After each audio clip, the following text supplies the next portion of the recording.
wọ́n tún pọ̀ nígbà tá a gbá ìwọ́lá yìn lógo, wọ́n lá gbó agbára ìfún, wọ́n lá gbé ga torí pé Ọlọ́run ni ọ́. Àyìn lógo fún ohun tí ìwọ Ọlọ́run ṣe lórí ayé wa.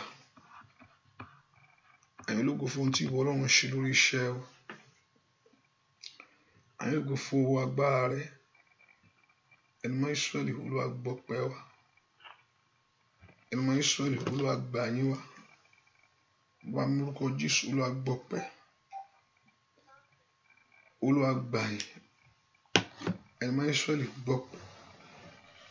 Olúwa gbà yín. Gbogbo ẹ̀ṣẹ̀ gbogbo Olúwa dáríjì. Olúwa náwó agbára rẹ. Ọlọ́run ìwọ iṣẹ́ kan lọ́wọ́lọ́wọ́ lórúkọ Jésù. Olúwa náwó agbára rẹ. Olúwa ṣiṣẹ́ rẹ lónìí. Olúwa bá Sátánì wí. Inú ayé nìkan lórúkọ Olúwa bá Sátánì wí. Ẹ má náwó agbára rẹ sẹ́. A ó sì máa gbé ọ̀gá. A ó sì máa yàn lógo. Láì lórúkọ Jésù Kristi. Olúwa wa, àmín. Ọwọ́ Ọlọ́run jẹ́ ká bẹ̀rẹ̀ sí gbé Jésù yìí ga o. Gbé Jésù ṣe o. Lórí ayé mi ó ṣe. Lórí ilé mi ó ṣe. Lórí ọ̀nà mi ó máa ṣe. Ilé mi ó ṣe bàbá. Fún ohun tó ń ṣe. Fún rere lórí ayé mi. Fún rere lórí ọmọ mi gbogbo. Dúpẹ́ lọ́wọ́ Ọlọ́run yìí. Ọlọ́run mo yàn ọ́. Dúpẹ́ lọ́wọ́ Ọlọ́run yìí. Mo fẹ́ kó dúpẹ́ lọ́wọ́ Jésù. Bí Jésù ṣe o. A sọ̀rọ̀ máa yẹ bàbá. Ọba tí ò yí padà. Dúpẹ́. Ó dúpẹ́ lọ́wọ́ Ọlọ́run yìí. Dúpẹ́. Dúpẹ́ lọ́wọ́ Jésù yìí. Ọba tó pọ̀ nípa tágbára. Òun náà mo fẹ́ kó yìn. Dúpẹ́ lọ́wọ́ Ọlọ́run. Jésù ṣe. Jésù máa ṣe. Jésù ṣe nínú ilé mi. Jésù ṣe nínú ayé ọmọ mi. Jésù ṣe lórí iṣẹ́ mi gbogbo. Jésù ṣe. Ọba tó pọ̀ nípa tágbára ó ṣe. Ọlọ́run mo yàn ọ́. Ọlọ́run mo gbé ọ̀gá. Ọlọ́run mo yàn ọ́. Ọlọ́run mo fi gbogbo ògo fún ọ. Dúpẹ́ lọ́wọ́ Ọlọ́run alààyè yìí. Ọba tí òjòjú tì ọ́. Òun náà fẹ́ kó gbogbo ìyẹn fún. Òun náà fẹ́ kó gbogbo ògo yìí fún. Òun náà fẹ́ kó gbogbo ọlá yìí fún. Ọlọ́run mi ó máa ṣe. Ẹlẹ́dàá mi ó máa ṣe. Ẹlẹ́dàá mi ó máa ṣe. Ẹlẹ́dàá mi ó máa ṣe. Alágbára gíga ó ṣe. Ọlọ́run ìyanu ó máa ṣe o. Ẹ ká dúpẹ́ lọ́wọ́ Ọlọ́run yìí. Kábíyèsí mi ó ṣe o. Kábíyèsí mi ó ṣe. Dúpẹ́ lọ́wọ́ Ọlọ́run yìí. Ó tó pọ̀ nígbà tágbára ó ṣe. Òun fún gbogbo ìyìn àti ògo fún. Dúpẹ́ lọ́wọ́ rẹ̀ ni. Ọlọ́run Ísírẹ́lì ó ṣe o. Dúpẹ́ lọ́wọ́ Ọlọ́run yìí. Ó bá dúpẹ́ lọ́wọ́ Ọlọ́run alààyè sẹ́. Kábíyèsí mi ó ṣe o. Dúpẹ́ lọ́wọ́ Ọlọ́run. Ọlọ́run ó ṣe o. Jésù ṣe o. Dúpẹ́ lọ́wọ́ Ọlọ́run alààyè yìí. Ọlọ́run mo yàn ọ́. Ó ṣeun Jésù. Ọlọ́run alágbára. Ó ṣeun Jésù. Ọlọ́run àtòríṣe. Ìgbà tí mo dọ̀dọ̀ rẹ̀ wò ló bá mi ṣe. Ìgbà tí mo ké pe ọ̀hún ló ṣe yọrí. Ọba tí kì í padà. Ó ṣe o bàbá. Ó ṣeun Jésù. Ọlọ́run alágbára. Ó ṣeun Jésù. Ọlọ́run gbogbo ayé. Ìgbà tí mo dọ̀dọ̀ rẹ̀ wò ló bá mi ṣe. Ìgbà tí mo ké pe ọ̀hún ló ṣe yọrí sá. Ọba tí kì í padà. Ó ṣe o bàbá. Àkú àṣà bàbá mímọ́. Ọlọ́run gbogbo mú gbogbo. Ó ṣeun Jésù. mi ṣe sá. Ó ṣeun Jésù, Ọlọ́run alágbára. Ó ṣeun Jésù, Ọlọ́run gbogbo ayé sá. Ìgbà tí mo dọ̀dọ̀ rẹ̀ ló bá mi ṣe. Ìgbà tí mo kéèké rọ̀ ló ṣe yọrí. Ọba tí kì í yí padà, ó ṣe o bàbá bá, ó ṣe o Jésù, Ọlọ́run ayérayé. Ó ṣe o Jésù, Ọlọ́run alágbára. Ìgbà tí mo dọ̀dọ̀ rẹ̀ ló bá mi ṣe. Ìgbà tí mo kéèké rọ̀ ló ṣe yọrí sẹ́ o bàbá. Ọba tí kì í yí padà, ó ṣe o bàbá. Ó ṣe o Jésù, Ọlọ́run ayérayé sá. Ó ṣe o Jésù, Ọlọ́run alágbára. Ìgbà tí mo dọ̀dọ̀ rẹ̀ ló bá mi ṣe. Ìgbà tí mo dọ̀dọ̀ rẹ̀ ló ṣe yọrí. Ọba tí kì í yí padà, ó ṣe o bàbá. Dúpẹ́ lọ́wọ́ Jésù mà ṣeun. Ọba tó bọ̀ ṣe o. Jésù mà ṣeun. Jésù ṣe o. Jésù ṣe o. Gbogbo ayé gbé Jésù ga. Áńgẹ́lì ẹ wólẹ̀ fún. Ẹ mú adé ọba rẹ̀ wá. Ṣé lọ́ba àwọn ọba. Dúpẹ́ dúpẹ́ dúpẹ́ dúpẹ́ dẹ́. Gbogbo ayé gbé Jésù ga. Áńgẹ́lì ẹ wólẹ̀ fún. Ẹ mú adé ọba rẹ̀ wá. Ṣé lọ́ba àwọn ọba. Ó yá ṣé lọ́ba. Lọ́ba o. Lọ́ba o. Àwọn ọba o. Ó yá ó ṣé lọ́ba. Lọ́ba o. Lọ́ba o. Àwọn ọba o. Ṣé lọ́ba. Lọ́ba o. Lọ́ba o. Àwọn ọba o. Ó yá ṣé lọ́ba. Lọ́ba o Jésù. Lọ́ba o. Àwọn ọba o. Ẹ ṣé Jésù lọ́ba. Lọ́ba o. Ayérayé. Lọ́ba o. Bàbá ṣe lọ́ba. Lọ́ba o. Lọ́ba o. Àwọn ọba o. Ẹ lọ́ba. Lọ́ba o. Bàbá mímọ́. Lọ́ba o. Alágbára ò ṣe lọ́ba. Lọ́ba o. Lọ́ba o. Àwọn ọba o. Lórí ọmọ rẹ ni o wí. Mo ní kò ṣe lọ́ba sẹ́.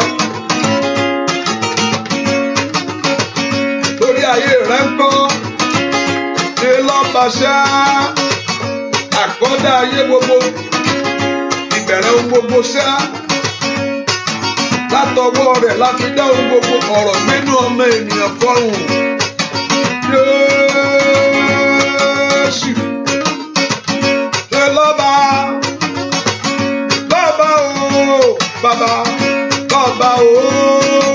Àwọn ọba o. Yàrá yẹ lọ́ba. Lọ́ba o. Lọ́ba o. Àwọn ọba o. Lórí ayé rẹ o. Ṣé lọ́ba. Lọ́ba o. Lọ́ba o. Àwọn bàbá mi máa ṣẹ́ṣe lọ́ba. Lọ́ba o. Lọ́ba o. Àwọn bàbá o.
mọ̀ ṣe fún ọ ó ṣe lórí ayé rẹ ni bá ronú jinlẹ̀ ọ̀rọ̀ gbénú ọmọnìyàn fún bàbá àgbà nípasẹ̀ rẹ̀ láfi dá ohun gbogbo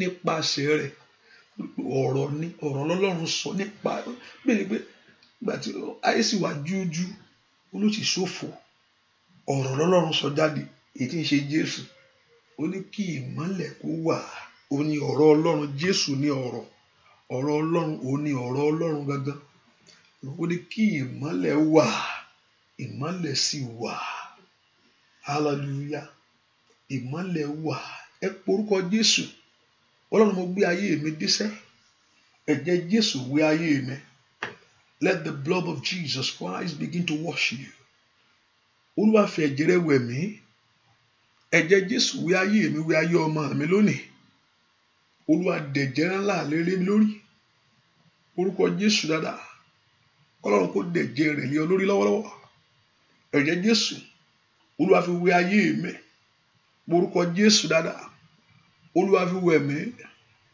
Olúwa fi wẹ̀ mí orúkọ Jésù màṣáǹdìrẹ àfàkó sàtáyàbá lánàá kó gbàdúrà Olúwa fẹ̀jẹ̀ rẹ̀ wẹ̀ mí Olúwa fẹ̀jẹ̀ rẹ̀ tú ayé mi ṣe orúkọ Jésù dáadáa Olúwa fẹ̀jẹ̀ rẹ̀ wẹ̀ mí Olúwa fẹ̀jẹ̀ rẹ̀ tú ayé mi ṣe orúkọ Jésù dáadáa Olúwa fẹ̀jẹ̀ rẹ̀ wẹ̀ mí Olúwa fẹ̀jẹ̀ rẹ̀ tú ayé mi ṣe Olúwa dẹ̀jẹ̀ rẹ̀ lé mi lórí ẹ̀jẹ̀ Jésù kó yí ayé mi ká gbọ́ àdúrà lórúkọ Jésù Kristi Olúwa wá lórúkọ Jésù Olúwa fi ẹ̀jẹ̀ rẹ̀ wẹ̀ mí ẹ̀jẹ̀ rẹ̀ kó ṣe àtúnṣe nínú ayé mi ni Olúwa fi ẹ̀jẹ̀ rẹ̀ wẹ̀ mí wọn Ọlọ́run fẹ́ kó lanu kó gbàdúrà ni Olúwa fi ẹ̀jẹ̀ rẹ̀ wẹ̀ mí Olúwa dẹ̀jẹ̀ rẹ̀ lé mi lórí lórúkọ Jésù dáadáa mi tó wà sẹ́ kí Ọlọ́run kó dẹ̀jẹ̀ rẹ̀ lé ọ lórí tí ò bá gbóhùn mi máa gbàdúrà lọ o lè má gbóhùn mi o máa gbàdúrà Olúwa dẹ̀jẹ̀ rẹ̀ lé mi lórí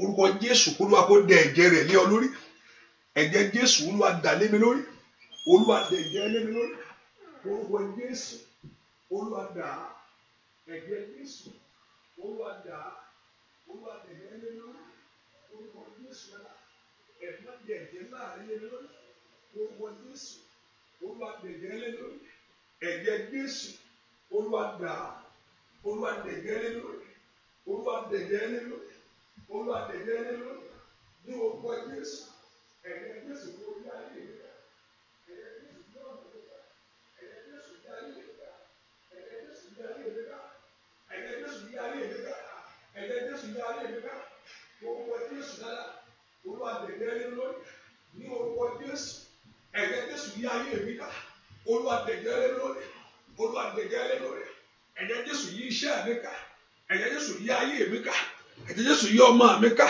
ní orúkọ Jésù ẹ̀jẹ̀ Jésù yí ọwọ́ mi ká orúkọ Jésù let God cover your life with his blood Olúwa dẹ̀jẹ̀ lé mi lórí orúkọ Jésù ẹ̀jẹ̀ Jésù Olúwa dà lé mi lórí orúkọ Jésù dára mi tó wà sẹ́ Olúwa dẹ̀jẹ̀ lé mi lórí that the blood of Jesus Christ cover you Olúwa dẹ̀jẹ̀ ńlá rẹ̀ lé mi lórí o orúkọ Jésù gbọ́ àdúrà lórúkọ Jésù Kristi Olúwa wa ẹ̀jẹ̀ tó jẹ̀jẹ̀ lọ ó wá tú mi sílẹ̀ ẹ̀jẹ̀ tó dání Kálífárì ó wá tú mi sílẹ̀ ẹ̀jẹ̀ tó jẹ̀jẹ̀ lọ ẹ̀jẹ̀ tó jẹ̀jẹ̀ lọ.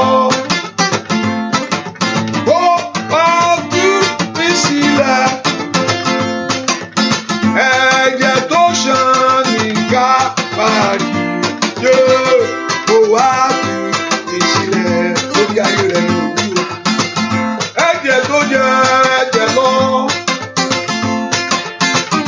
ó wá tú ayé.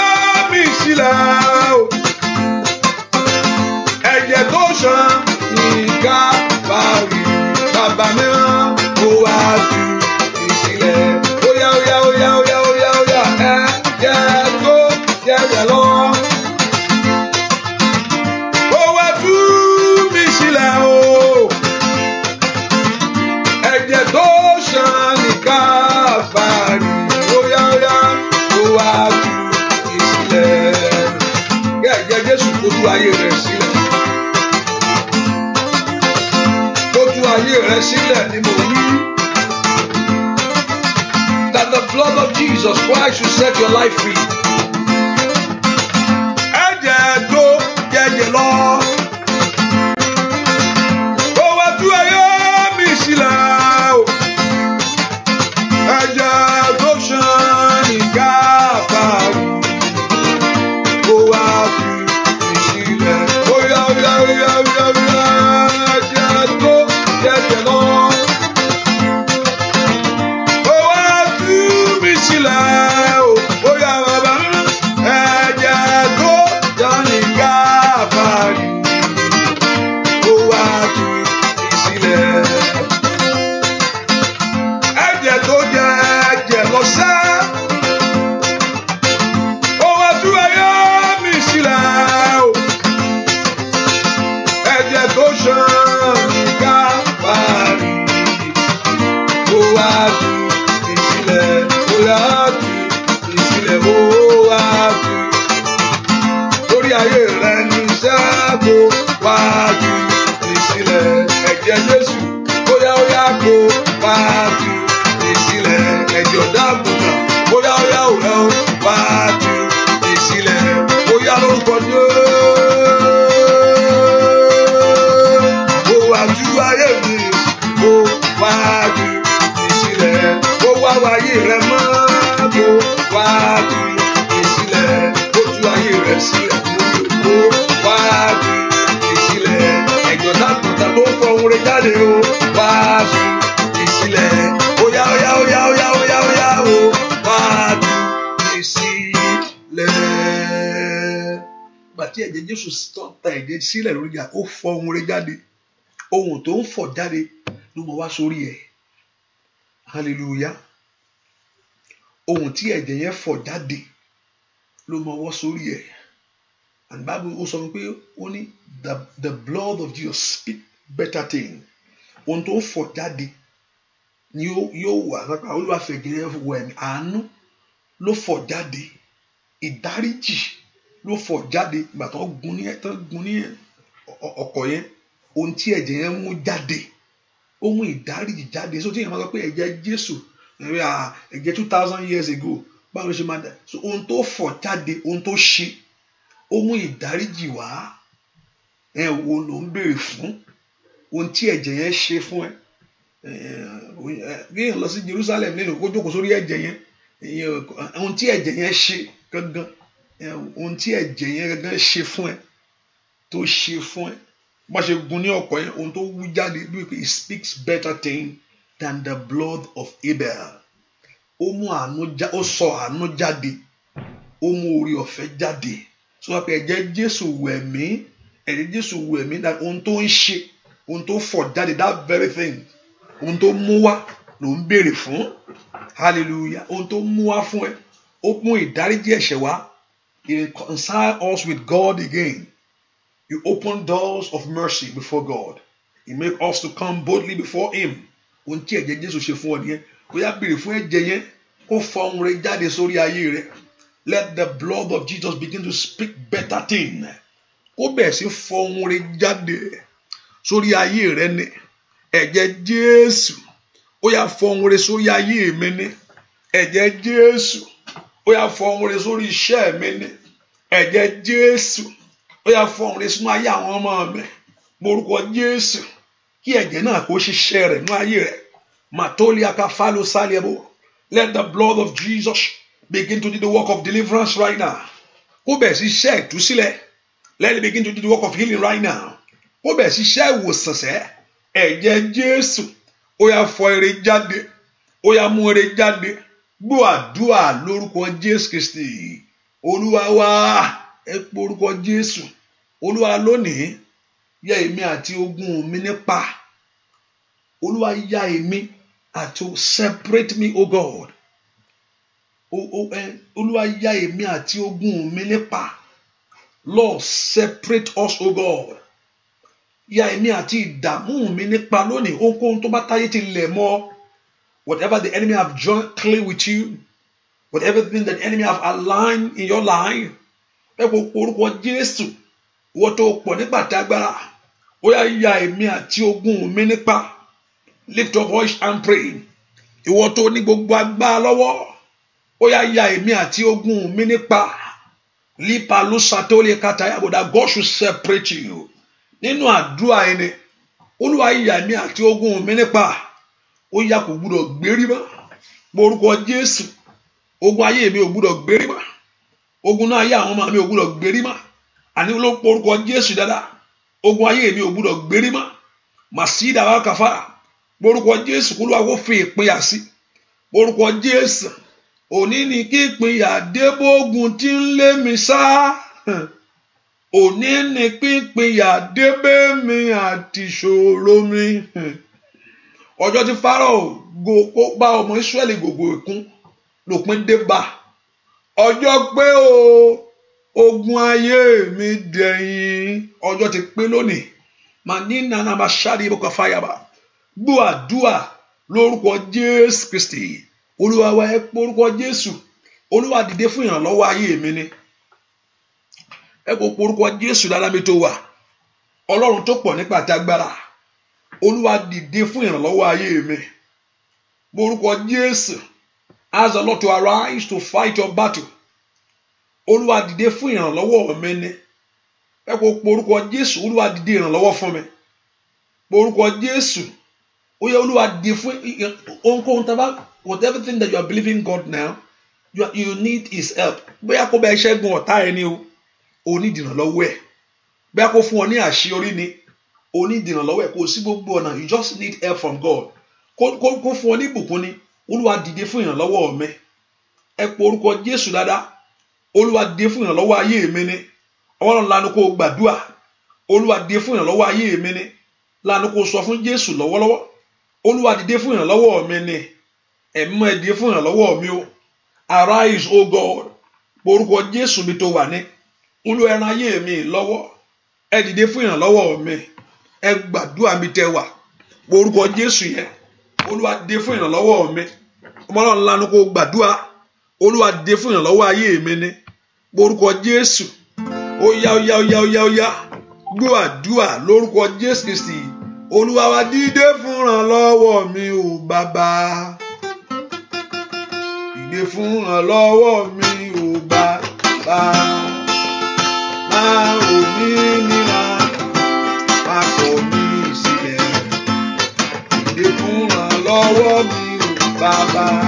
Ó yá. Dìde fún ìrànlọ́wọ́ mi o bàbá. Dìde fún ìrànlọ́wọ́ mi o bàbá. Máa wò mí níra, máa kọ̀ mí sílẹ̀. Dìde fún ìrànlọ́wọ́ ayé mi o bàbá. Ó yá gbàdúrà. Mo ní kó má wò wọ́n níra, kó má kọ̀ ọ́ sílẹ̀. Dìde fún ìrànlọ́wọ́ ayé mi o bàbá. Ó yá o. Dìde fún ìrànlọ́wọ́ mi o bàbá. Ẹlẹ́dàá mi. Dìde fún ìrànlọ́wọ́ mi o bàbá. Máa wò mí níra, máa kọ̀ mí sílẹ̀. Dìde fún ìrànlọ́wọ́ ayé mi o bàbá. Dìde fún ìrànlọ́wọ́ mi o bàbá. Àdúrà ní kó gbà. Dìde fún ìrànlọ́wọ́ ayé mi o bàbá. Máa wò mí níra, máa kọ̀ mí sílẹ̀. Dìde fún ìrànlọ́wọ́ ayé mi o bàbá. Ó yá o. Dìde fún ìrànlọ́wọ́ mi o bàbá. Dìde fún ìrànlọ́wọ́ ayé mi o bàbá. Máa wò mí níra, máa kọ̀ mí sílẹ̀. Dìde fún ìrànlọ́wọ́ mi o bàbá. Alágbára o. Ọlọ́run o. Mo nífẹ̀ẹ́ jùlọ. Ó yá. Olúwa. Èmi màrè o. Má jẹ́ ìjìyà bí aláìní bàbá. Ó yá o. Olúwa. Èmi màrè o. Má mà jẹ́ ìjìyà bí aláìní ọ.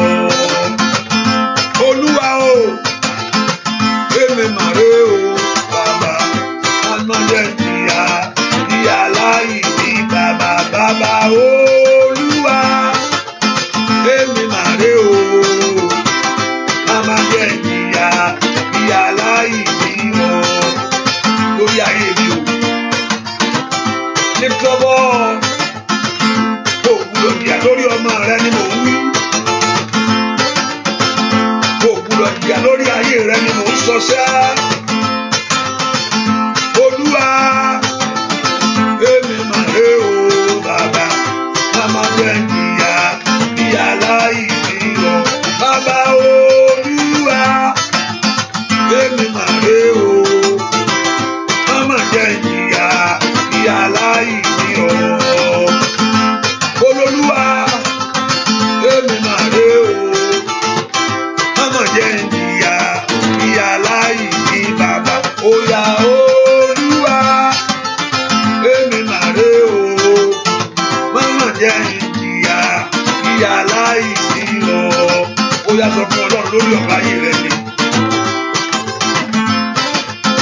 I say lift your voice and talk to God about your life.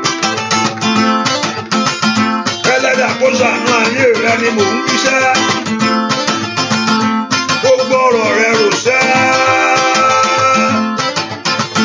Óyá óyá óyá óyá Olúwa èmi mà rè o má jẹ́ ìyà ìyà láìní bàbá. Óyá Olúwa èmi mà rè o má jẹ́ ìyà ìyà láìní o. Ọlọ́run kó ṣàánú ayé rẹ ò ń sọ. Ọlọ́run kó ṣàánú lórí iṣẹ́ rẹ ò ń sọ. Gbogbo ènìyàn sọ pé ọlọ́lá ni ọ́. Ẹbí sọ pé ọlọ́lá ni ọ́. Bàbá ẹ̀kọ́ láàrẹ̀ hàn lórí ayé mi bàbá. Bàbá gbogbo ènìyàn sọ pé ọlọ́lá ni ọ́. Jésù gbogbo ènìyàn sọ pé ọlọ́lá ni ọ́. Ó lè ṣe ẹ̀kọ́ láàrẹ̀ hàn lórí ayé mi bàbá. Wọ́n ló lè ṣe lọ́sọ̀ fún ọ. Wọ́n lọ́lọ́run lè ṣe ló wíṣẹ́. Ọ̀rọ̀ rẹ̀ sọ pé ó lè ṣe ló sọ sẹ́. Ọ̀rọ̀ rẹ̀ sọ pé ó lè dá láre. Gbogbo ènìyàn sọ pé sá ọlọ́lá ni ọ́. Ọlọ́run ẹ̀fí sọ pé ọlọ́lá ni ọ́. Jésù jẹ́ ọlá rẹ̀ hàn lórí ayé mi bàbá. Bàbá jẹ́ ọlá rẹ̀ hàn lórí iṣẹ́ mi bàbá. Bàbá jẹ́ ọlá rẹ̀ hàn lórí ilé mi bàbá. Óyá óyá jẹ́ ọlá rẹ̀ hàn lórí ilé mi bàbá. Bàbá jẹ́ ọlá rẹ̀ hàn lórí ilé mi bàbá. Bàbá jẹ́ ọlá rẹ̀ hàn lórí lẹ́tẹ̀ pẹ́.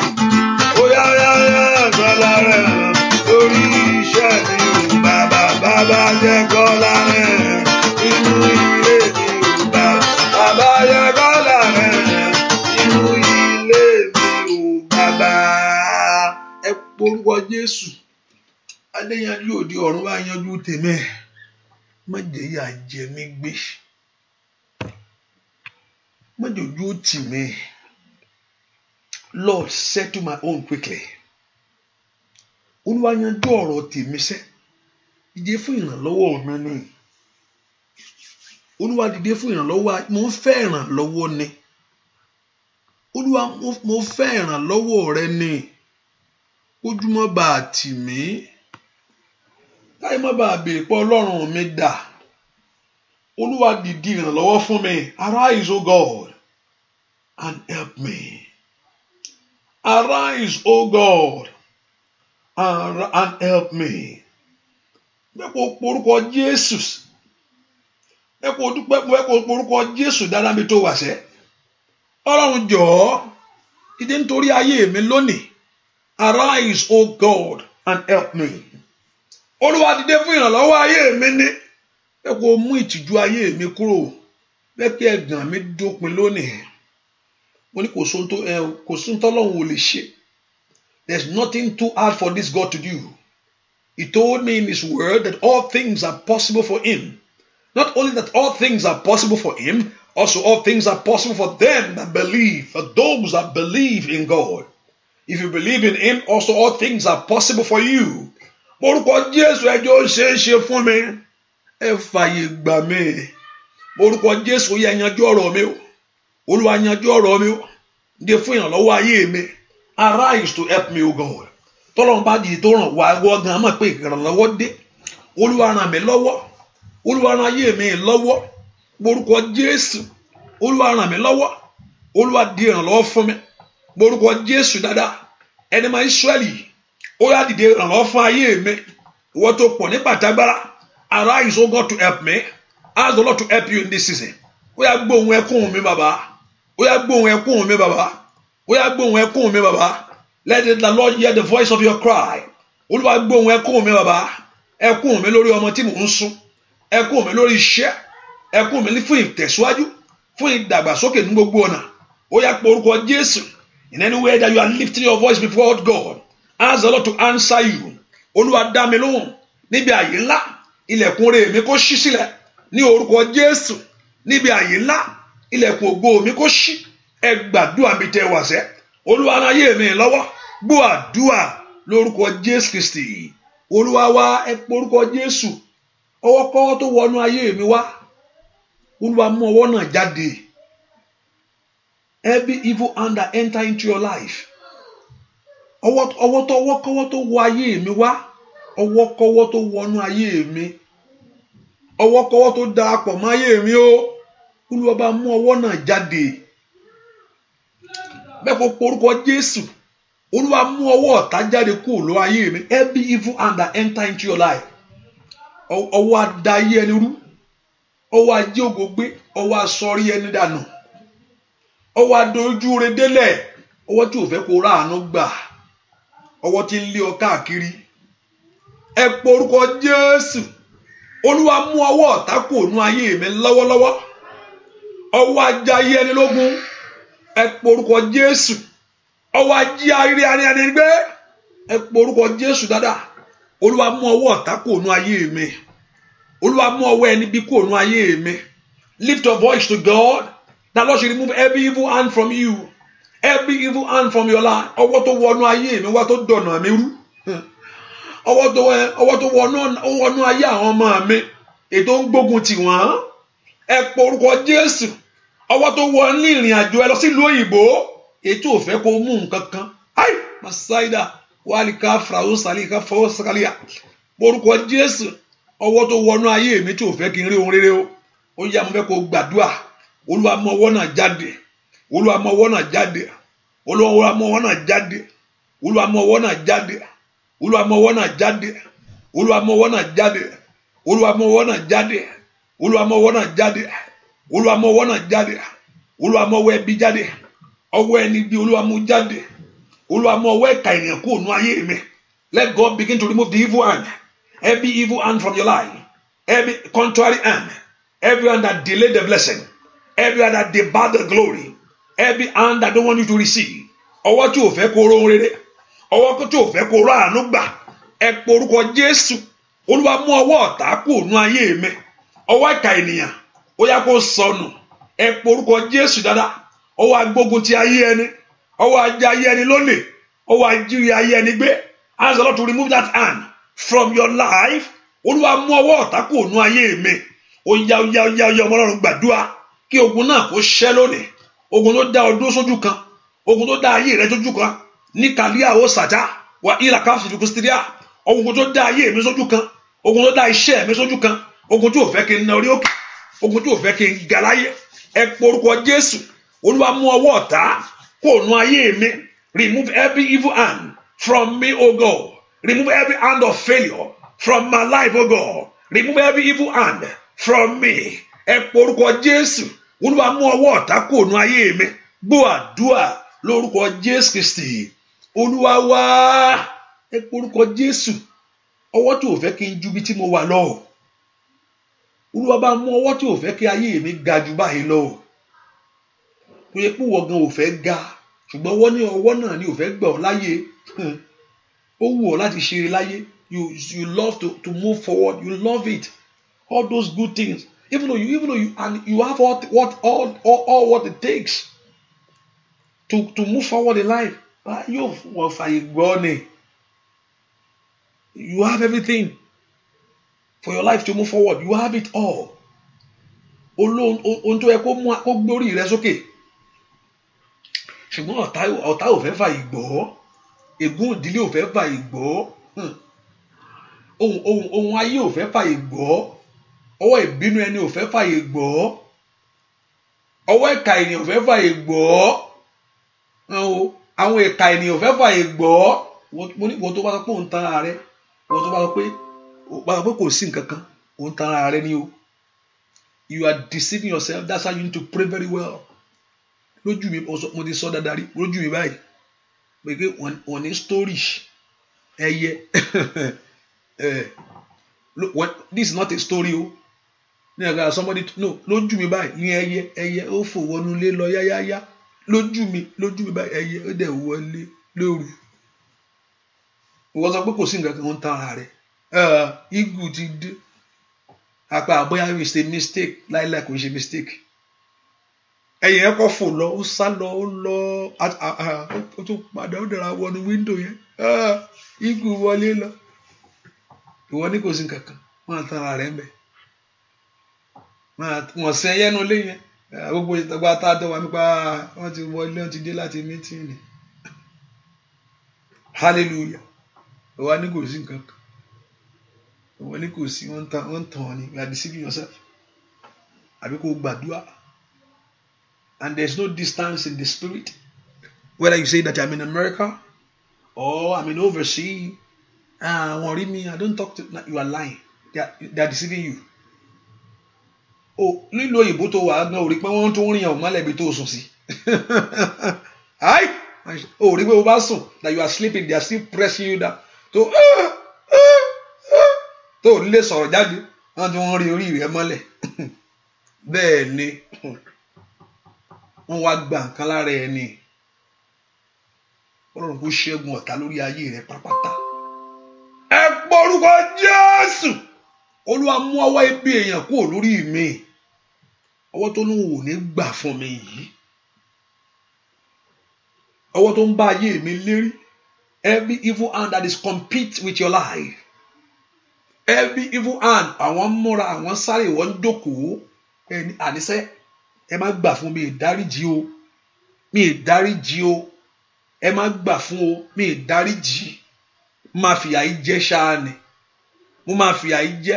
Tí ọmọ òyìnbó bá lọ ń gúnra wọn pa, tó lọ ń gún ọmọ ẹnìkejì tó gún lọ́bẹ, mélòó nínú iṣẹ́ òkùnkùn. Ọ̀rẹ́ sọ̀rẹ́ tó dẹ̀ gún pa. Tó dẹ̀ tún bá wọn lọ, tó dẹ̀ tún lọ lé òbí ẹ̀. Tó tún lọ sọ pé ó tún lọ ń sunkún yàrá ọ̀rẹ́ ń tó lọ wú orí o. Ayé níkà. Ẹni tó gún yàn pa tó gún, ó tún lọ sí yàrá ẹni yẹn. Ó tún lọ sí jókòó síbi, ó tún ń sunkún bẹ̀. Pé ọ̀rẹ́ ń níbo wá sọ pé kò sáyé, wọ́n ń tàn án ni. Ẹ̀mí èṣù ló wọnú ẹ, ẹ̀mí tó fẹ́ ba yí ọmọ ẹ jẹ́ náà ló wọnú ẹ, tó fẹ́ pa ọmọ ẹ dànù, ṣé kò pa dànù.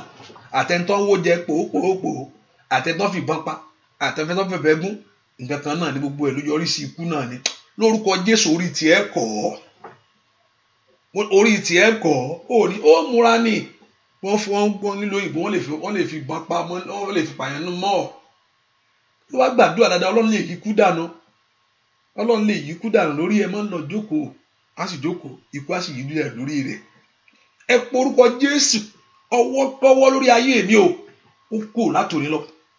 Every evil hand, every hand that contrary to my life, every hand that is not of God, gbogbo ọwọ́ tí ò ń ṣe ti Ọlọ́run, gbogbo àwọn tó ń bá ayé mi jagun, gbogbo ọwọ́ tó ń bá ayé mi jagun, ọwọ́ tó ń bínú oore rẹ lórí ayé mi, ọwọ́ tó ń bínú oore Ọlọ́run lórí ayé mi, ọwọ́ tó ń bínú oore Ọlọ́run, tó rí pé Ọlọ́run ṣe ọ lóore, ó fún ọlọ́mọ tó ń bínú, ọwọ́ tó ń bínú oore Ọlọ́run lórí ọ̀nà mi, masaide pori side katalia, ọwọ́ tó ń bínú oore rẹ lórí ayé mi, ó yá tó lóun ò fẹ́ fàyè gbà mí. Every evil hand, ọwọ́ tó ń bínú ògo, ọwọ́ tó ń bínú ẹwà Ọlọ́run, gbọ́ àdúà lórúkọ Jésù Kristi Olúwa wa. How do you have this victory? is when you totally depend on God and also you have a relationship with Him. It's not about prayer alone, it's about relationship. What I mean, relationship. Ohun tí Ọlọ́run fẹ́ lọ́wọ́ wa nìyẹn, relationship, fellowship with Him. Ohun tí Ọlọ́run fẹ́ nìyẹn, ohun tó ń fẹ́ nìyẹn. Bí yẹn ṣe lè ní ìṣẹ́gun yányán nìyẹn o. Láyé pé Olúwa máa sáré káàkiri ni. Ọlọ́run ṣẹ́gun lé ní òtúlẹ̀. Ó máa ń yà mí lẹ́nu ọ̀pọ̀lọpọ̀ tọ́lọ́ máa ṣẹ́gun tí wọ́n tán. Bàtọ́ wà ní ìṣòro mẹ́ni ọ̀pọ̀lọpọ̀ yín. Àgbàdúrà jókòó 24 hours. Àgbàdúrà yẹn jẹ́ kọ́ lọ́run ṣe kíní yẹn tán. A lọ jókòó, a relax. Bàbí màá dákẹ́ mo ṣe máa wòye. Mo ṣe máa ń wòrè. Má wọrí. Èmi ò ní gbàdúrà pé Ọlọ́run bá ṣẹ́ wọn jẹ́. Ṣé mo ṣiṣẹ́ ni? Ọlọ́run ní jẹ́. Dákẹ́ ni.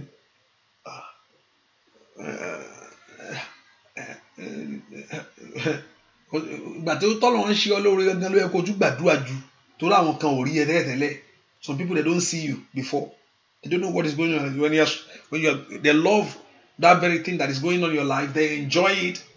But now, God has blessed you now. You have a victory. Even though you're supposed to pray more to be able to sustain.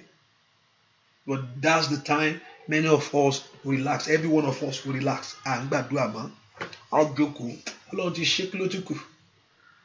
Gbàdúrà kó tẹ wá mú gbàtọ́ Ọlọ́run wá ṣe lórí tó wá dé lóyìnbó yẹn lẹ́kọ̀ọ́ tó wá lọ gbàdúrà Ọlọ́run. Àwọn tó mọ̀ kó bá débi kankan. Lẹ́pẹ̀pẹ̀ wọ́n lọ kó tó wá gbọ́ bí tó wà. Ẹ̀jẹ̀ kó tó wá mú àdúrà ẹ lójú pálí. Ẹ̀rìn àjò mi kó yẹ ń ṣeré mẹ́. Olúwa jẹ́ ń ṣeré ní àgbẹ̀ ẹni patíyá. Gèlè ní yáyáyá. Gèlè ní ẹ̀kọ́ tó wá wọ́ọ̀sì jù. Wọ́n jẹ́ kó ẹ̀ tún gbéra rẹ̀ pamọ́ sínú ilé kọ́mọ̀ torí ọ. Hello chat. O tún chat rẹ̀ lọ. Ẹ tún jókòó ẹ̀ tẹ́ kó jẹ́ kó gbórí pamọ́ ní wọn o. Tẹ́ pé àwọn tó ń lé wọ́n sì bínú pé ó tún lọ lórí Ọlọ́run tún ṣe léè fún.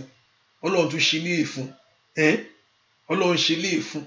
Gbà tó ló tún débẹ̀ tẹ́ kó tún jókòó sí pálọ̀ rẹ̀ jẹ́jẹ́jẹ́. Kó tún gbé rẹ̀ ta. Bẹ́ẹ̀ ni àdúrà ò sì gbà. Mi ní kí ẹ má ṣe it's okay. You don't have to. You enjoy yourself. I believe that you enjoy yourself, but also you do things with wisdom. Ọgbọ́n ni kò ṣe gbogbo ẹ̀ ní. Gbóúnjẹ dání. Ọ̀pọ̀lọpọ̀ ẹ̀mí lọ sí restaurant gbogbo ẹ̀ chicken gas okay. Let's take picture. Let's take this one. Àwọn kan tí wọ́n ti rẹ̀ oúnjẹ jẹ. Ṣé ìyá àjẹ́ tí òrò oúnjẹ jẹ tó ọgbà wọ́n dẹ̀ ṣe ń gbé chicken sórí tébù fún wọn. Ayé òun. Ìwọ̀n rí lè jẹ lòun jìyà láìrò oúnjẹ ń bí. Béèrè pé watch and pray. Ó ní kó gbàdúrà nìkan. Ó ní watch ni. Watch gbé chicken rẹ pamọ́. Watch and pray. Kó wojúlẹ̀ kó tún gbàdúrà ọ̀pọ̀lọpọ̀ ní pray. You are praying but you don't watch. You need to watch is both. Watch and pray. Wò kó gbàdúrà. Má gbàdúrà má dijú lajú kó wò kó wá gbà. Look into your life. Ẹ porúkọ Jésù. Gbogbo ìka ènìyàn tí ò fẹ́ fàyè gbà mí. Ojú lásán tán. Gbogbo èèyàn kà tí ò fẹ́ fàyè gbà mí. I can tell. Àmọ́ pé nǹkan mi is so thick. You'll be in a situation that you know that is so thick. Kí ló ń ṣẹlẹ̀? Kí ló ń ṣẹlẹ̀? Wàá rí ọwọ́ yẹn gan gbà. Ọwọ́ kan rèé. Ọwọ́ kan rèé. Ọwọ́ kan rèé. Kí ló ń ṣẹlẹ̀? Pé ògbọ́n. It's not that you are not wise, you are wise. It's not that you don't have the ability, you have the ability. It's not that you don't have what it takes, you have everything. But Satani ò fẹ́ gbọ́ láyé. Nanda yaba shani de anfaru sati abokaba. Lembre do ko firu staria. Oya! Bàbá ṣẹ́ ogun ayé mi lónìí. Ogun tí ò fẹ́ gbà fún mi. Ogun tí ò fẹ́ gbà fún ìrìn àjò mi. Ogun tí ò fẹ́ kí n ṣeré láyé. Bẹ́ẹ̀ kó porúkọ Jésù. Ogun tí ò fẹ́ kí n róore mú. Ní orúkọ Jésù. Wọ́n lọ ladun gbàdúrà. Ogun ènìyàn lórí ayé mi. Every battle of man. Ní orúkọ Jésù. Ogun ènìyàn lórí ayé àwọn ọmọ mi. Ogun ènìyàn lórí ìrìn àjò mi gbogbo. Orúkọ Jésù. Ogun tí ò fẹ́ gbà ìfúgbà mi. Ogun tó ń lo ẹ̀ṣẹ̀ láti jẹ lólè. Ogun tó ń lo ẹ̀ṣẹ̀ bàbá láti jà ológun. Ní orúkọ Jésù. Óyá. Ọlọ́run gbà mí lọ́wọ́ ogun mi. Ogun tí ò fẹ́ ṣẹ́ yìí. Olúwa bá ń finá sí. Ogun tó lóun ò fẹ́ lọ yìí. Olúwa bá ń finá sí. Ogun tí ò fẹ́ kí ire kó jáde fún mi. Olúwa bá ń finá sí. ogun tó lóun fẹ́ ba ayé mi jẹ́ yìí Olúwa ń finá sí gbọ́ àdúrà lórúkọ Jésù Kristi Olúwa wá ẹ pé orúkọ Jésù Olúwa ṣẹ́ ogun ayé mi ní àṣẹ wọlé yányányán ẹ má bá mi ṣẹ́ ẹ má ṣẹ́ ogun ìrìn àjò mi mọ́lọ́run ńlá ni kò gbàdúrà kó gún ṣẹ́ I'm not speaking patois Yorùbá mò ń sọ lẹ́nu Yorùbá ni mò ń sọ ìwọ náà mọ bí tó ti wá you know where you're from, right? You know the place, right? Yeah. It's not a play. It's not a joke. It's not a joke. You know. Ma far away, bro. You know. Ma far away. Don't put yourself in that position. You know. One of them share lórí Nàìjíríà. Ó lè yàn tó ń gé orí lọ, tó ń gé ẹsẹ̀ lọ, tó ń gé apá lọ, tó ń gé gbogbo ẹ̀ lọ. Gbogbo ẹ̀ náà ń jí. Kò sí nǹkan tí wọ́n ń jí. Wọ́n ń farun lọ. Wọ́n ń fa gbogbo ẹ̀ lọ. Wọ́n tún ń jí pátá. Kí náà ń jí tán. Ṣé ibi tó ti wá kọ́nu? Àgbà èmi bọ́, wọ́n rí tèmi jí.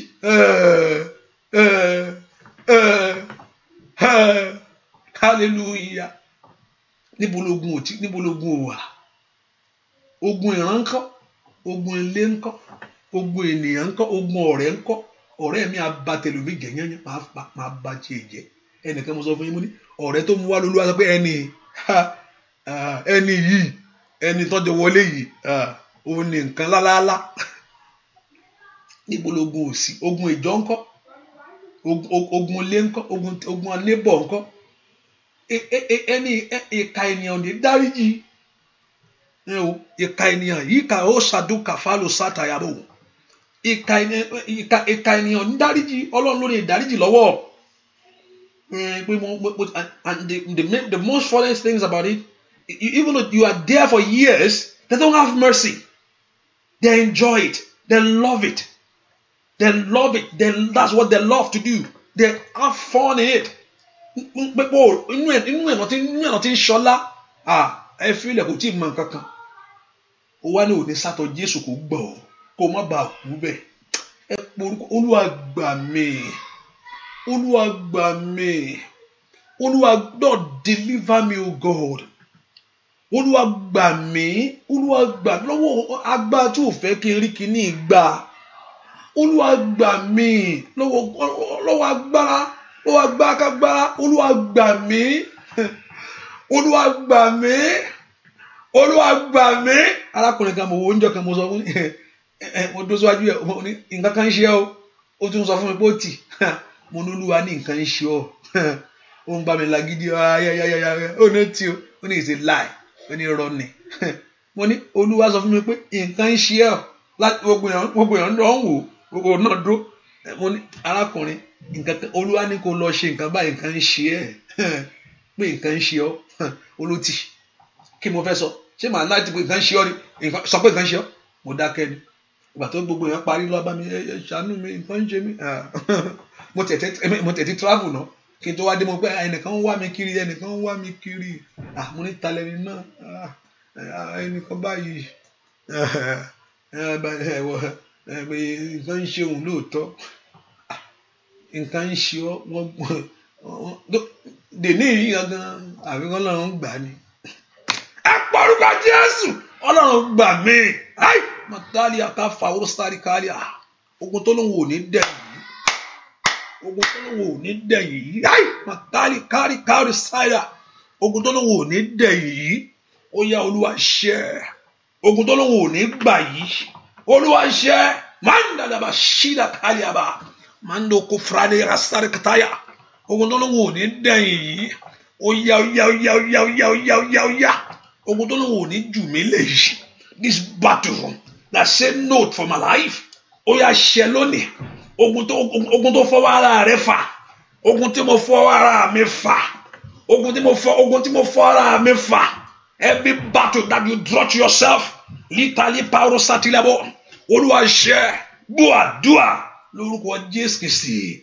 Olúwa wá ẹ porúkọ Jésù. Ogun tí ò fẹ́ kí n gbádùn ọmọ láyé. Ogun tí ò fẹ́ kí n gbádùn ọmọ. Ẹnìkan gbàdúrà dáadáa. Ogun tí ò fẹ́ kí n gbádùn ọmọ. Ó fẹ́ kí ẹnìkan gbàdúrà. Ogun tí ò fẹ́ kó gbádùn ọmọ.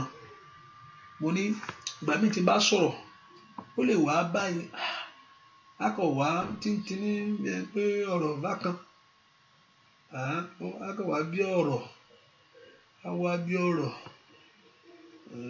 a kò wá báyìí ogun tí ò fẹ́ kí n gbádùn ọmọ ogun tí ò fẹ́ kó gbádùn ọmọ ogun tí ò fẹ́ kó gbádùn ọmọ tí ò fẹ́ kó gbádùn àwọn ọmọ Ọlọ́run jọ̀ọ́ bá ń ṣe lónìí ogun tí ò fẹ́ kí n gbádùn ọmọ arábìnrin kan níjọ́ tó ọmọ ẹ̀ fẹ́ ṣe wá ẹ gbàdúrà ẹ sọ fún Ọlọ́run kọ́ lọ́wọ́ máa já ìwọnú ìyá o ogun tí ò fẹ́ kí n gbádùn kí èèyàn fẹ́ lọ́jọ́ ayọ̀ wọ́n sì lu ọjọ́ ayọ̀ rẹ̀ pa ẹ porúkọ Jésù ogun tí ò fẹ́ kí n gbádùn ọmọ ogun náà tí ò fẹ́ kí n gbádùn ọmọ ogun tí ò fẹ́ kí n gbádùn ọmọ ogun tí ò fẹ́ kí n gbádùn ọmọ ẹ porúkọ Olúwa bá ń ṣe yányányányányán àṣẹ wo lẹ̀ ní kó ṣe fún mi bàbá ẹ kó porúkọ Jésù dáadáa ogun tí ò fẹ́ kí n gbádùn àwọn ọmọ láyé every battle that don't want to allow you to enjoy your children ogun tí ò fẹ́ kí n gbádùn ọmọ ogun tí ò fẹ́ kí n gbádùn ọmọ láyé ẹ porúkọ Jésù Olúwa bá ń ṣe Olúwa bá ń bá ogun ìwí Olúwa gbé ogun ìmì fún mi oní tí ogun bá ṣẹ́ ọ̀nà rẹ̀ lànà tí ogun bá wọlé ọ̀nà rẹ̀ là nìyẹn ogun tí ò fẹ́ kí n gbádùn ọmọ ogun tí ò fẹ́ kí n gbádùn ọmọ láyé orúkọ Jésù every battle that don't want to enjoy your children ogun tí ò fẹ́ kí n gbádùn ọmọ ogun tí ò fẹ́ kí n ní ayọ̀ ọmọ Olúwa bá ń ṣẹ́ Olúwa bá ń ṣẹ́ Olúwa bá ń ṣẹ́ Olúwa bá ń ṣẹ́ Olúwa bá ń ṣẹ́ gbọ́ àdúà lórúkọ Jésù Kristi Olúwa wá ṣé gbogbo ẹ̀ lógun ni kò ṣe gbogbo ẹ̀ lógun but because of the virtue of where you from ibi tí wọ́n ti jáde ogun ni ibi tẹ́ pé èèyàn ti ń ra mọ́tò ń lo òyìnbó tó bá gbé mọ́tò lọ́dọ̀ òyìnbó wọn òyìnbó náà ń jẹ́lọ́sì náà ń para wọn náà nítorí gbogbo nǹkan rere náà o ẹ má sọ bẹ́ẹ̀ o ṣùgbọ́n ìjọba wọn ti máa yé rọrùn tíntínní just a little ohun tẹ́sù principality náà èṣù territory ni èṣù máa ó yàtọ̀ síra wọn díẹ̀ bó ṣe máa ṣiṣẹ́ máa yàtọ̀ bó ṣe máa ṣiṣẹ́ yẹn máa yàtọ̀ ó máa fara ó ní pé do not be ignorant of the devices of the devil bó ṣe máa ṣiṣẹ́ yẹn á yàtọ̀ èèyàn á ṣe ní ìwé tí gbìyànjú pé bóyá it's just a normal thing ni na kọ́mọ ó máa ń ṣẹlẹ̀ na lie ó ṣe jẹ́ pé òun ló ṣẹlẹ̀ sí so he works in territorial spirit bó ṣe máa ṣiṣẹ́ ó máa yàtọ̀ because of the virtue or because of where you from ẹni tó ń pààyàn ayé tó ń pààyàn torí pé èèyàn ra mọ́tò arákùnrin kan ra mọ́tò má gbé mọ́tò yìí lọ àwọn ní ẹjẹ́ ń gbé lọ fún wọn kí n lọ fi hàn wọn ẹ jẹ́ kí n lọ forí Ọlọ́run hàn mọ́tò náà ló pa ó ń padà bọ̀ níbi tó ti lọ forí Ọlọ́run hàn níbi tó ti ń padà bọ̀ tó lọ forí Ọlọ́run hàn ní mọ́tò yẹn náà ló pa dànù wáyé kó gbọ́ràn ni má jókòó ò bá má lọ jẹ́ ń lọ. I was also listening to a man of God also he say arábìnrin kan bímọ ńjọ́ kan arábìnrin kan bímọ ó wá fẹ́ lọ jọyọ̀ fún ọmọ wá fẹ́ lọ jọyọ̀ òun wá sọ fún wọn the man of God told them ó ní ó fẹ́ lọ jọyọ̀ pé ó bímọ fún family wọn ó pé wọn sọ pé ó ní I have that signal in my spirit that don't go and tell them just sit down no ẹ jẹ́ kí n lọ jí kí n lọ ó ní wọn tiẹ̀ tí kọjú ó ní ẹni tó gbé wá sọ pé no let's go why not it's my car mo fẹ́ gbé ọ lọ́wọ́ kí ló dé ó ní wọ́n ti rìn púpọ̀ wọ́n ti pè pé àwọn wọ́n ti sọnù wá ló ò ní gbàdúrà because people tó ti jáde ni because where you from àwọn mẹ́rin ló ń pè ọ́ that many people calling you they are asking you money ìwọ náà ó bá lọ sí Nàìjíríà ó mọ báàgì tó wà dì bó ṣe ń di mẹ́rin ló ń di mẹ́ta bẹ́ẹ̀ ni kò tó náà o you know ṣé kò surprise wa tá a bá ń travel wàrà àwọn òyìnbó wọn kà gbé chocolate ó try ta ló ránṣẹ́ èwo ló kàn pé ká àríbáàgì rẹ ẹ̀yin tẹ́ wá ń travel lọ sí Africa ẹ bá rí plane tiwa ló máa ń yàtọ̀ náà pé please bring all your hand luggage back especially wọ́n tó ń lọ Nàìjíríà tó lọ fẹ́ rù lọ́lé fún bẹ́ẹ̀ nínú sì ń bímọ náà. Bring all your luggage, everyone that have the luggage, checking back in. Ẹ wá sọ tí yín wọlé. Àwọn tí wọ́n bá lè wọ́n á fa báàgì kékeré kan ta ló rẹ́ ní iṣẹ́. Kò sẹ́ni tó rán wọn ṣe, kò sẹ́ni tó fẹ́ jíṣẹ́ fún wọn. Bẹ́ẹ̀ náà ló ṣe pín aṣọ yẹn náà fún wọn náà. Ẹnìkan mò ń bẹ́ wí o. Bẹ́ẹ̀ náà ló ṣe pín aṣọ yẹn fún wọn náà. Ó sì fa ogun. Bẹ́ẹ̀ náà ló sì fún wọn ní aṣọ yẹn. Ó fún wọn ní aṣọ yẹn. Ó sì di ogun. Ẹni tó gbé lọlé tó o sì fún wọn tó sì pàpà di ogun mọ́ ọ lọ́wọ́. Mo wá pa ní àṣẹ lónìí ní orúkọ Jésù. Ogun tí ń bínú rẹ máa ń ṣàdí àhó sátírà káfàlíà wà ilẹ̀ kó sáré kó sórí kàtàlíà màdókà fẹ́rò stéèdì kàtàlíà ní orúkọ Jésù. Ogun tó ń bínú rẹ ní orúkọ Jésù, ogun náà kò ṣẹ. Let that battle be over now. Let God bring the battle to an end. Gbọ́ àdúrà lórúkọ Jésù Kristi. Olúwa wẹ́ pé orúkọ Jésù. Olúwa jẹ́ orí tèmi ṣe. Olúwa jẹ́ kí ọ̀rọ̀ tọ́lọ́run bá ti fẹ́ ṣe fún ọ ọ̀tá gbé. Tọ́lọ́run bá ti dìde ọ̀tá kékeré ni.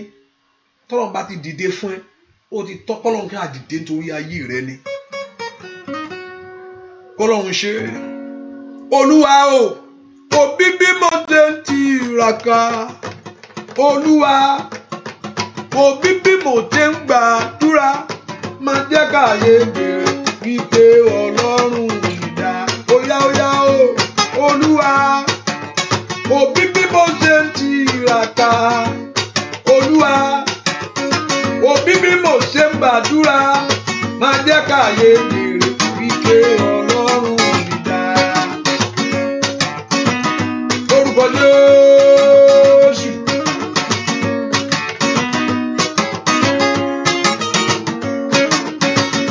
Orúkọ Jésù. Olúwa, òbí bí mo ṣe ń tiraka ṣá. Olúwa, òbí bí mo ṣe ń gbàdúrà.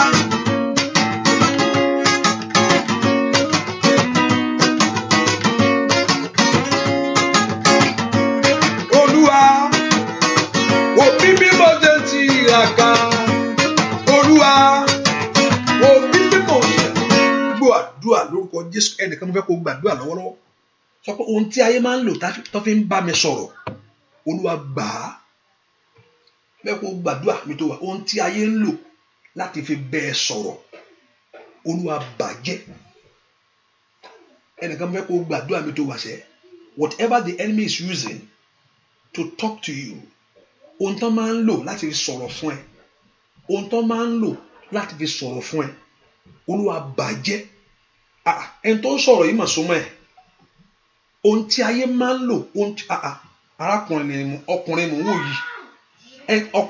yìí, ẹ porúkọ Jésù. Ohun tí ayé máa ń lò, ohun tí ayé ń lò, ohun tí èèyàn ń lò, whatever they are using to talk to you. Bóyá gbẹ̀tugbẹ̀tu ni o, bóyá olúgbòhùn ni o, ohunkóhun tó bá jẹ́, kò bá jẹ́ àfọ̀ṣẹ, kò bá jẹ́ láwọ́nláwọ́n, ohunkóhun tó bá jẹ́ tí wọ́n ń lò láti sọ̀rọ̀ sí mi, whatever the enemy is using to talk to me, ẹ porúkọ Olúwa bàjẹ́. Ohun tí ayé bá ń lò, mo fẹ́ kó Ọlọ́run bàjẹ́ o. Ohun tí wọ́n máa ń lò láti fi sọ̀rọ̀ fún ẹ. Hallelujah. Gbọ́ mi dáadáa. Kò yẹ pé bá pé wọ́n sọ̀rọ̀, wọ́n máa ń bẹ́ẹ̀ sọ̀rọ̀, wọ́n á sọ̀rọ̀ báyìí. Kò yẹ pé bá pé wọ́n sọ̀rọ̀ nínú ẹ̀mí fún ẹ o. Ìyẹn kọ́ o. I'm not saying they are saying something in the spirit. They are talking to you like this. Pé tó wọ́n á bẹ́ẹ̀ sọ̀rọ̀, wàá gbọ́ wọn, ìwọ náà gbọ́, ẹjọ́ máa sọ̀rọ̀.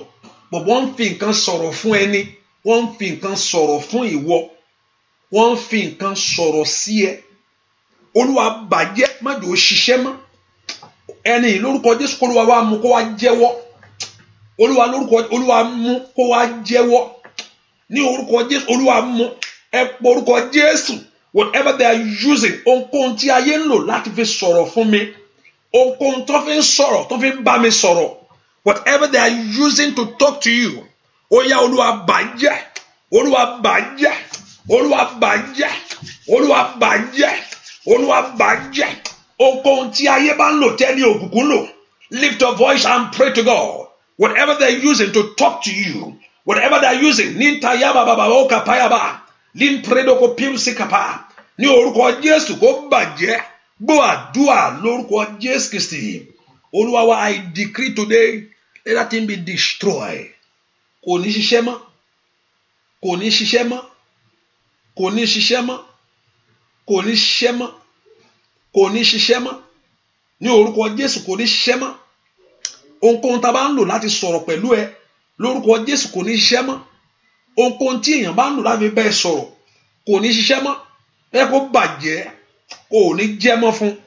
You will not respond to it. Your life will not yield to it. Your life will not say yes to it no more. In the name of Jesus, I decree, I declare, let that evil work be destroyed. I decree and I declare, let that evil work be destroyed. Thank you, my Father.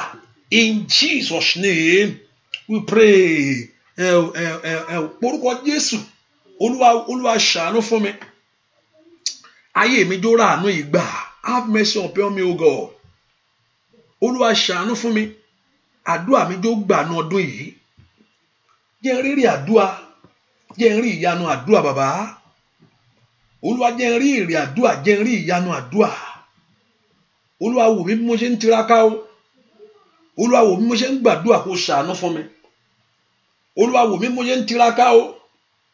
Olúwa wò mí bí mo ṣe ń gbàdúà kó ṣàánú fún mi. Lọ́sàn-án lálẹ́ ni mò ń pè ó bàbá. Ẹ̀yin ogun ọ̀run ẹ gbọ́ tèmi. Lift your voice and cry to God. In the night, in the day you are praying, lifting your voice before the Lord. Orúkọ Jésù ń bọ́ lọ́run sọ̀rọ̀. Olúwa gbọ́. Olúwa gbọ́ ohùn ẹ̀bẹ̀ mi. Olúwa gbọ́, Olúwa gbọ́, Olúwa gbọ́, Olúwa gbọ́. Olúwa gbọ́ kó ṣàánú mi ni. Olúwa gbọ́ kó ṣílẹ̀kùn ayọ̀ mi. Ask the Lord to answer you. Ask the Lord to do it for you. Ask the Lord to make a way for you.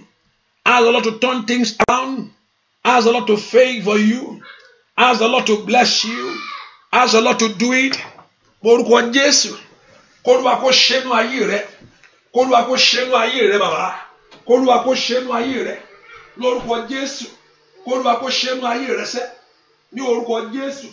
Olúwa kó ṣẹ́nu ayé rẹ. Olúwa kó ṣẹ́nu ayé rẹ. Olúwa kó ṣe. Olúwa kó ṣe. Olúwa kó ṣẹ́nu ayé rẹ. Olúwa ṣe. Olúwa ṣe. Olúwa ṣe. Ẹni máa ń Ísírẹ́lì ṣe. Orúkọ Jésù k'Olúwa kó ṣẹ́nu ayé rẹ. Ọ̀nà ayé rẹ kó là. Ọ̀nà rẹ kó là fún ìyanu. In this very year, oh yeah, lift your voice and pray that the Lord begin to do it in your life. It's time for God to make a way. It's time for you to make it. It's time for you to get there. It's time for help that Lord should favor you. It's time for your doors of miracle to open. Lánàá kó gbàdúà, gbọ́ àdúà lórúkọ Jésù Kristi. Olúwa wa, gbọ́ àdúà lórúkọ Jésù Kristi. Olúwa wa, lórúkọ Jésù sẹ́. Wá múnú mi dùn, Ọlọ́run gbogbo àgbáyé. Wá pa mí lẹ́rìn sẹ́, wá polongo ara rẹ.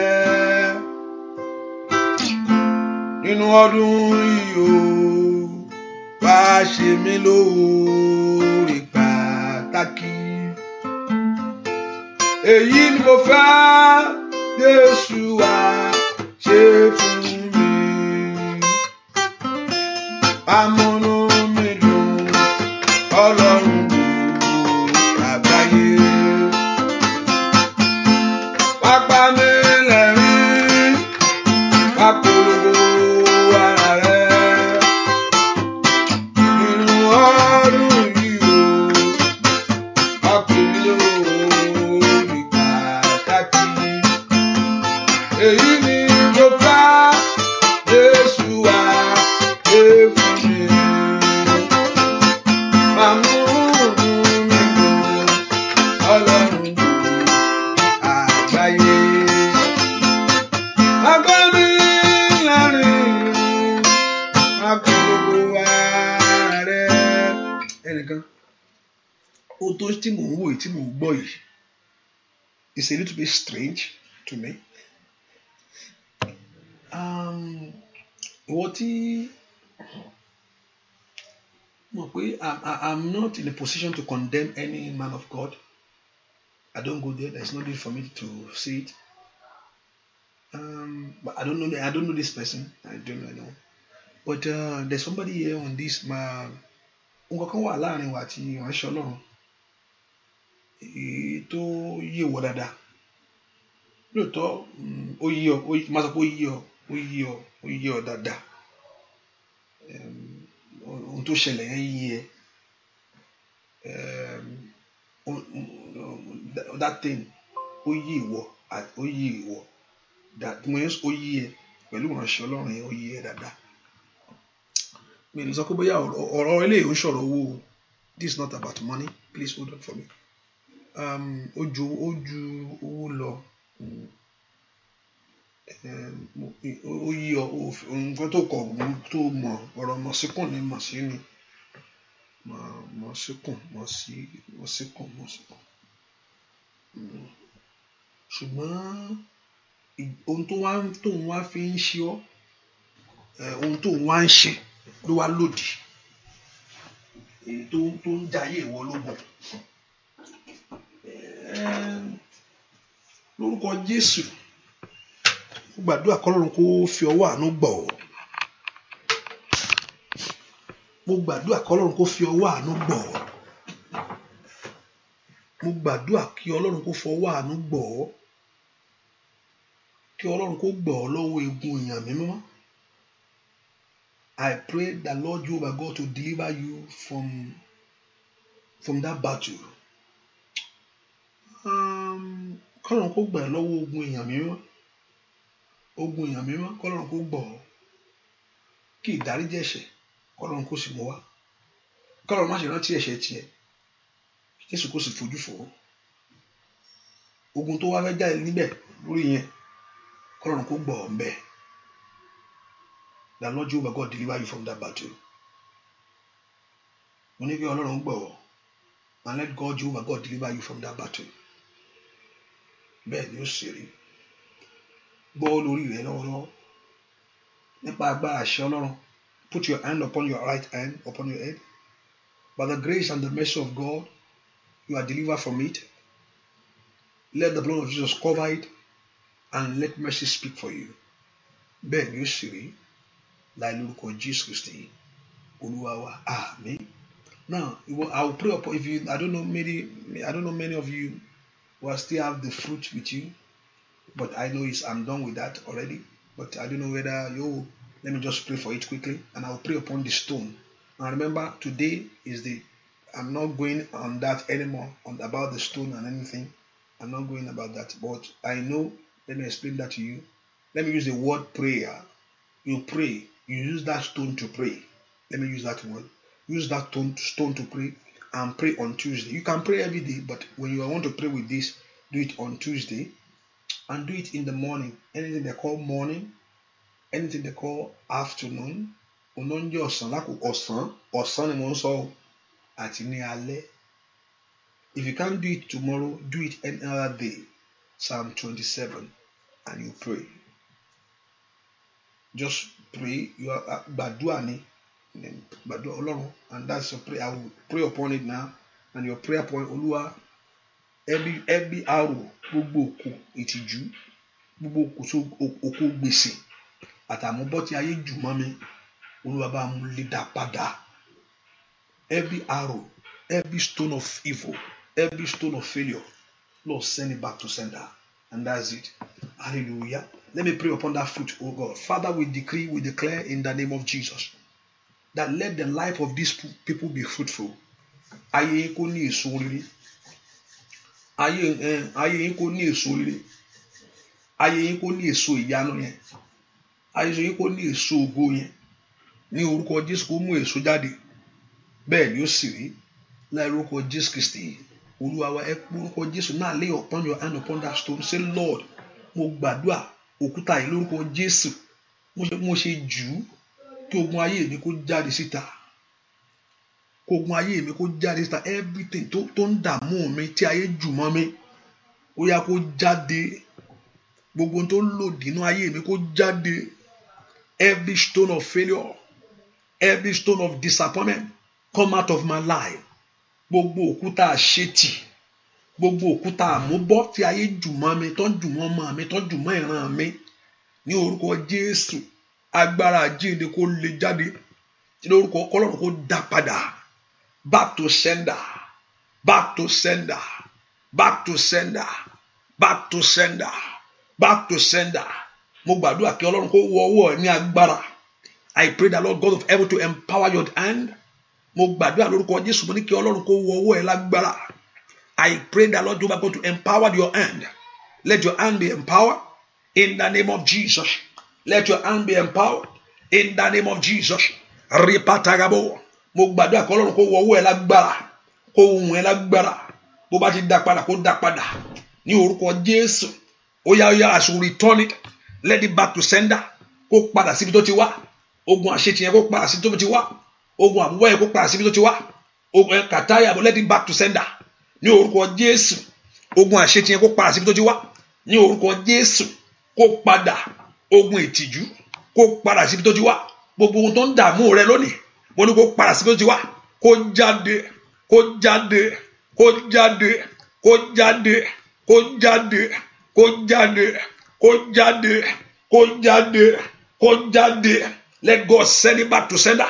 You are delivered from it. You are delivered from it. From that failure, you are delivered from it. From that disappointment, you are delivered from it. Ní orúkọ Jésù, k'Olúwa kó tú ọ sílẹ̀. K'Olúwa kó tú ọ sílẹ̀. Ní orúkọ Jésù, gbọ́ àdúà lórúkọ Jésù Kristi. Olúwa wa ọwọ́ rẹ kó gba agbára. Tó o bá ti ṣe léyìí kí ìyanu kó tẹ̀lé. Ohun tó fẹ́ ṣe Ọlọ́run tó fi ṣe léyìí tó fi sọ léyìí nínú ayé ẹni yìí. Bàbá, ó yá ṣe kó farahàn. Let God do it. Let God manifest it. Let God of heaven bring it to pass. Lord, give them their testimony. Lord, give them their testimony. Lord, give them their testimony. So shall it be. In Jesus' name, we pray. Now, we are going to this is my request, oh God. What I want you to open your mouth and begin to talk to God. Bá Ọlọ́run sọ̀rọ̀ pé Ọlọ́run ẹ̀bẹ̀ mi rèé. Olúwa dá mi lóhùn níbi àyè ńlá, like the Lord God of heaven to answer you in a miraculous way. Olúwa dá mi lóhùn níbi àyè ńlá. Ìwọ ilẹ̀kùn rere mi ṣí sílẹ̀. Olúwa dá mi lóhùn níbi answer me, oh God. Níbi àyè ńlá, ìbéèrè mi rèé. Mo fẹ́ ṣàṣeyọrí nínú ọdún yìí ni o. I want to prosper this year. I want to prosper this year. Orúkọ Jésù. Mandikale brosoto lagaba. Matoli kalebo shandirebo kafayabo. I want to prosper this year. Orúkọ Jésù. Orúkọ Jésù dada. I want to prosper this year. Sọ fún Ọlọ́run, I want to prosper this year. Orúkọ Jésù, I want to prosper this year. Olúwa mo fẹ́ tẹ̀síwájú. I want to prosper this year. Gbọ́ àdúà lórúkọ Jésù Kristi. Olúwa mo gbàdúà, àdúà yín kó gbà. Ìyanu yín kó ṣẹlẹ̀. Ọwọ́ yín kó kan re yín. Inú yín kó dùn kí ayọ̀ yín kó sì kún. Bẹ́ẹ̀ ni ó sì rí. Láì lórúkọ Jésù Kristi. Olúwa wa àmín. Àmín. Àmín lórúkọ Jésù. Hallelujah. Praise the Lord. Just put in mind that the prayer is still continue. By God's grace, àdúà máa parí next week. Àdúà yóò parí next week. By God's will, next week. Don't worry, we finish the fasting and prayer next week. Hallelujah. Yóò parí next week. The prayer is going to finish next week. But next week we finish the prayer, fasting and prayer. By God's grace. Hallelujah. So I do actually tẹ̀síwájú, but I'm just saying this about this stone. That's it. So pray on Tuesday. There's a prayer tomorrow. So there's a prayer tomorrow at the same time by 5 Yoruba section, and there's a prayer in the morning 6 and 5, and also the rest. I depend on. Let's see how tomorrow is going to work. Tonight there's a prayer continue tonight also by 9, but the 9 o'clock will be a short prayer, please. And I said we need to do a night vigil aláti gbàdúrà òru kádùá náà tó parí. So I need to find, no, I know we have different time, so ẹ̀yin tẹ́ wà ní London ẹ láti wá sí time tèmi. I only do it one, mi lè ṣe fún gbogbo èèyàn pé òru really no, I only do one. Tó bá jẹ́ pé òru tèmi ló máa represent òru tí yín fún yín, I don't know. So bóyá òru, but I will make sure I just do it 1-2 òru kan and 1 day kan. So let's see. Kádùá náà tó parí by God's grace. Ìyanu á sì ṣẹlẹ̀. Olúwa kó yọ omi ẹ sí mọ́. Agbára jíǹde kó wọnú omi ẹ lọ. Kó mú ìwòsàn wá. Kó ṣìyanu ayé yín. Bẹ́ẹ̀ ni ó sì rí. Láì lórúkọ Jésù Kristi. Olúwa wa, àmín, àmín, àmín lórúkọ Jésù. Hallelujah, hallelujah, hallelujah, hallelujah. Ẹ jẹ́ ká fi sọ́kàn pé àdúrà ìtẹ̀síwájú lálẹ́ yìí o, láago 9. Probably a short prayer, please, by God's grace. And I say turn on your notification. I can show up at any time. Kò bá jẹ́ 15 minutes, kò bá jẹ́ I can show up at any time. So àdúrà, make sure you share it. Invite your friends. Those on YouTube, Facebook, invite your friends, and the Lord Jehovah God will bless you. So thank you. God bless you. Bye bye. See you.